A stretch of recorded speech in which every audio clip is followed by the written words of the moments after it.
Il disait ça que la justice était impartiale, mais cette fois, elle portait clairement des œillères et un ego bien trop grand pour sa robe. Tout a commencé dans un tribunal de la banlieue de Lyon, un matin soi-disant banal. L'avocate commise d'office, maître Léa Montel, entre dans la salle d'audience avec une petite broche «Justice pour tous» sur sa veste. Un détail presque invisible, sauf pour la juge. Madame la juge, Camille Morel, fraîchement élue, s'arrête net. Elle lui demande froidement de retirer cette broche, affirmant que ce genre de symbole n'a pas sa place dans une salle de justice. Léa refuse. Elle explique que ce n'est pas un message politique, c'est un appel à l'équité. Mais Camille s'énerve, l'accuse de manquer de respect à l'institution. Et là, ça part en vrille.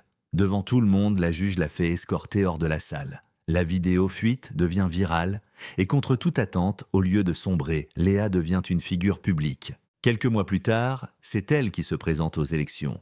Et croyez-le ou pas, elle gagne. Ouais, Léa Montel devient la première juge militante du département. Appuyée par une coalition de mouvements progressistes, elle promet une justice humaine, empathique, loin du carcan rigide des anciennes générations. Et pendant quelques semaines, ça a presque l'air de marcher. Mais voilà, à peine installé sur le banc, les fissures apparaissent. Un adolescent condamné 8 fois pour cambriolage à main armée se retrouve devant elle. Il est jeune mais dangereux, même ses propres parents n'en veulent plus à la maison. Léa, elle, fond en larmes, littéralement. Elle dit que cette décision la hantera toute sa vie, qu'elle espère que le jeune homme trouvera la paix.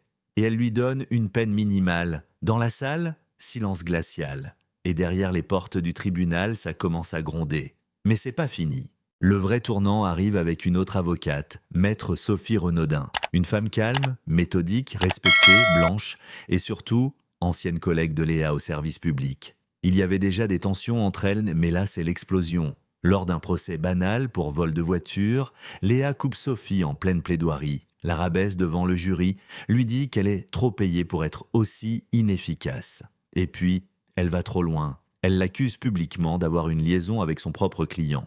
En plein tribunal, sans aucune preuve, juste ça, balancé comme une gifle. Sophie, bouleversée mais déterminée, rédige un dossier de 90 pages. Témoignages, incidents, remarques déplacées, tout y passe. Elle demande que la juge Montel soit retirée de l'affaire. La cour accepte, puis annonce sa suspension de toutes les affaires pénales. Et comme si ce n'était pas assez, un détail croustillant ressort. Une photo. Léa Montel, en maillot de bain, dans un jacuzzi, un verre à la main, entourée de 2 avocats de la défense. Oui, ceux qui ont des affaires en cours dans son tribunal. L'image fait le tour des réseaux. Léa nie, parle de « moment privé » sorti de son contexte.